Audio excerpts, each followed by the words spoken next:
Datuk Yang Di-Pertua, soalan saya nombor 9. Terima kasih. Mana Menteri? Yang Berhormat Timbalan Menteri. Bismillahirrahmanirrahim.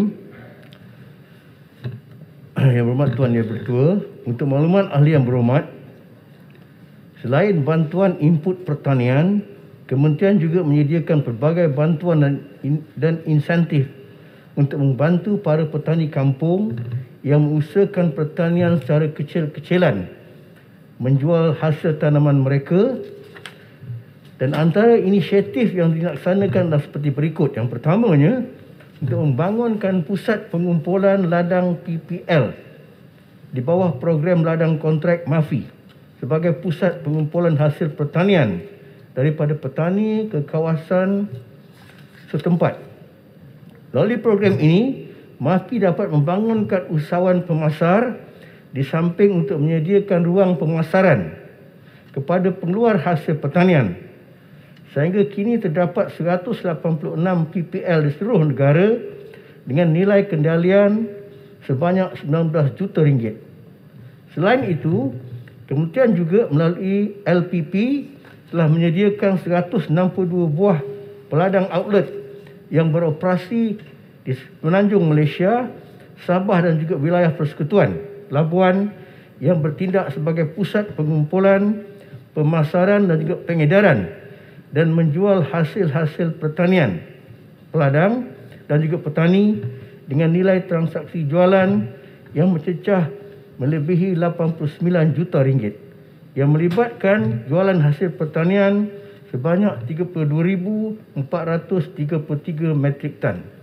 Keduanya, bantuan khidmat pemadanan perniagaan dengan outlet perancutan usahawan pemasar yang dibimbingi oleh Fama seperti Pasar Tani Kekal PTK, Agro Bazar Kedai Rakyat AKR dan juga Agro Bazar Rakyat ABR.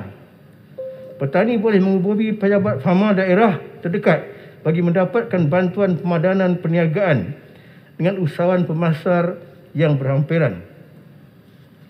Ketiganya, pengeluar yang punya kemampuan dan juga lokasi pasaran yang strategik boleh memohon insentif peralatan pemasaran di bawah program Gerai Buah-Buahan Segar. Selain itu, petani juga boleh memohon untuk berniaga di pasar tani yang berhampiran.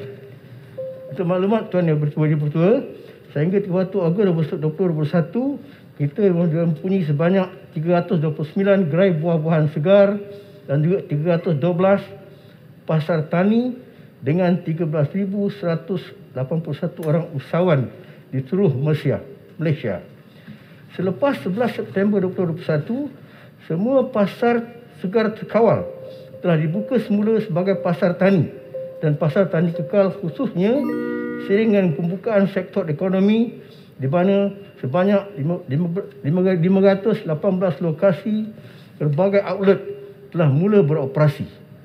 Semua pasar tani masih mengekalkan SOP yang ketat. Keempatnya, MAFI turut menggalakkan para petani untuk memasarkan hasil pertanian dengan menggunakan platform e-dagang Agrobazar online. Kelimanya, MAFI juga menggalakkan para petani untuk memasarkan hasil pertanian secara terus melalui media sosial. Terima kasih Tuan Yang Bertua. Terima kasih. Soalan tambahan pertama Yang Berhormat. Terima kasih Datuk Yang Di-Pertua. Terima kasih Timbalan Menteri yang beri jawapan. Tadi saya fikir Menteri kata tak lari mesti jawab soalan. Tapi tak apa, Timbalan Menteri, terima kasih. Saya mau bagi tahu Timbalan Menteri. Banyak tadi kita punya jawab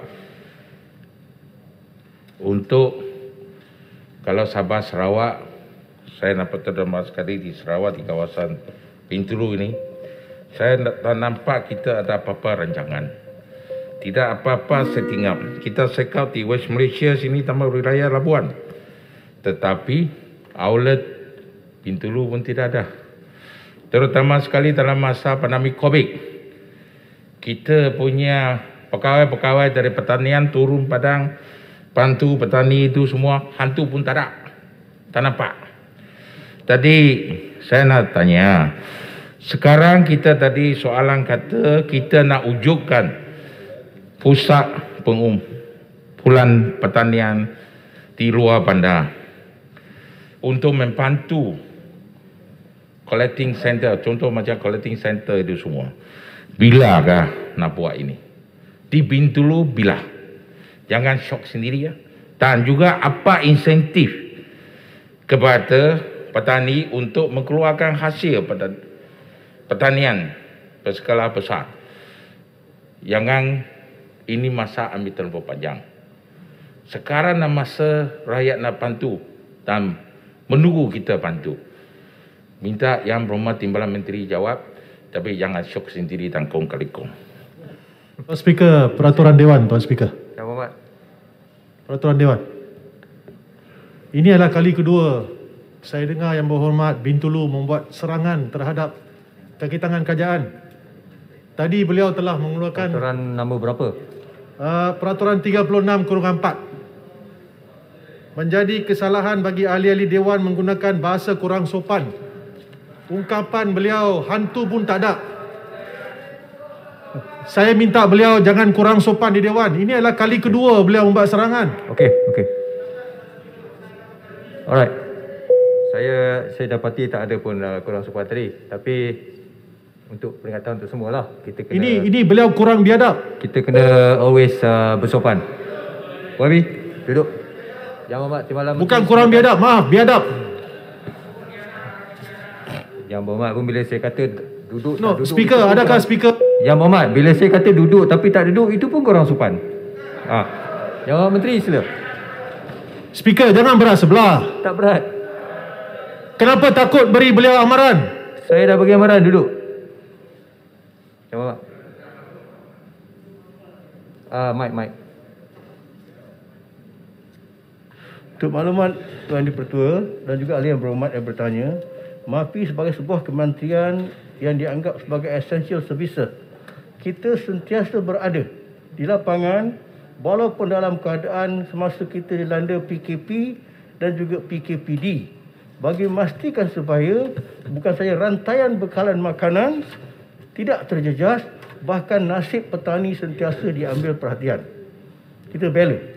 Untuk makluman ahli yang berhormat, apa juga insentif yang akan diberikan mengikut lokaliti kawasan masing-masing. Terutama di kawasan yang berhormat di Sarawak yang mempunyai kawasan pendalaman, bahkan kita beri banyak peluang kepada petani-petani untuk kalau boleh kita wujudkan pasar tani di kawasan-kawasan yang kita pilih sebagai strategik dan juga program agrobazar kedai rakyat AKR dan lain-lain. Kerana kita mahu pastikan bukan sahaja pasar-pasar tani ataupun tempat outlet yang kita sediakan ini untuk pembeli-pembeli, bahkan untuk pemborong. Kerana kita maklum, petani-petani ini terpaksa berbelanja yang lebih, terpaksa keluar ke bandar. Maka kita boleh wujudkan pasar-pasar tani ataupun outlet-outlet di kawasan-kawasan yang telah dipilih sebagai strategik.